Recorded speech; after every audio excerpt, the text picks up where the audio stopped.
Dialogue చెప్పు ఒకసారి మళ్ళీ ఏమన్నా మళ్ళా చెప్పమా పూర్తి డైలాగ్ చెప్పాలా పూర్తి డైలాగ్ చెప్పది ఏంది మళ్ళీ కొంచెం మైక్ తీసుకొని చెప్పు బాగా వినపడుతుంది నాకు ఏం జాతరలో మళ్ళీ చెప్పు గంగమ్మ జాతరలో పొట్టేళ్ల తలకాయలు కోసినట్టు రప్ప రప్ప రప్ప రప్ప రప్ప రప్ప రప్ప రప్ప నరికేస్తాం. అదో పోస్టరా? అదే సినిమా డైలాగ్ అనుకుంటా స్వామి. Yeah cinema dialogue? Pushpa 2 sir.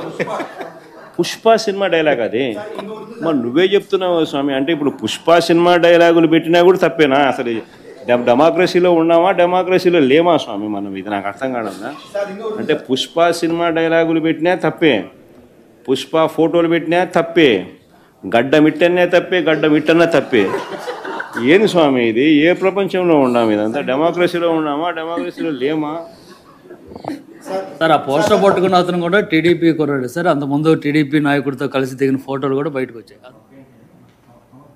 That is what I'm saying. చంపేస్తే కూడా సినిమాలో చూపిస్తారు కదా, సినిమాలో మనుషులు చంపుతారు కదా, చంపితే తప్పేటి? మీరు చెప్పండి నాకు, నేను అడిగా క్వశ్చన్.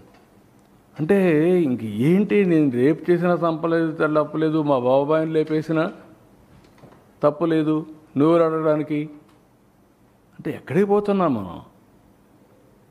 నేను ఏమైనా చేస్తా, మీరు అడగకూడదంటే దాన్ని ఏమనాలండి?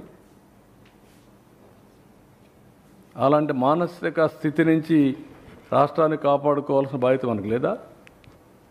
ఎవరు ఇది? నేను ఎందుకే మీకు ఒక మాట చెప్పాను, విచిత్రమైనటువంటి మనస్తత్వాలు ఉండే వ్యక్తులు మారిగా ఉంటారు.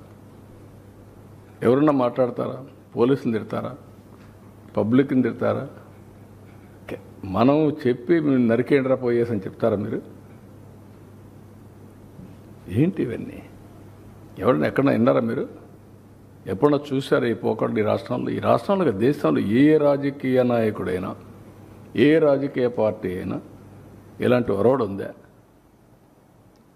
చంపేయండి, పొడి చేయండి, లేదంటే ప్లే కార్డ్స్ పెట్టుకొని వచ్చి డెమాన్స్ట్రేట్ చేసి ఆనందపడిపోవడం. ఎక్కడికి పోతున్నాం? దాన్ని చూసి ఏం నేర్పిస్తున్నాం మన సమాజంలో? చాలా ప్రమాదం ఇవన్నీ.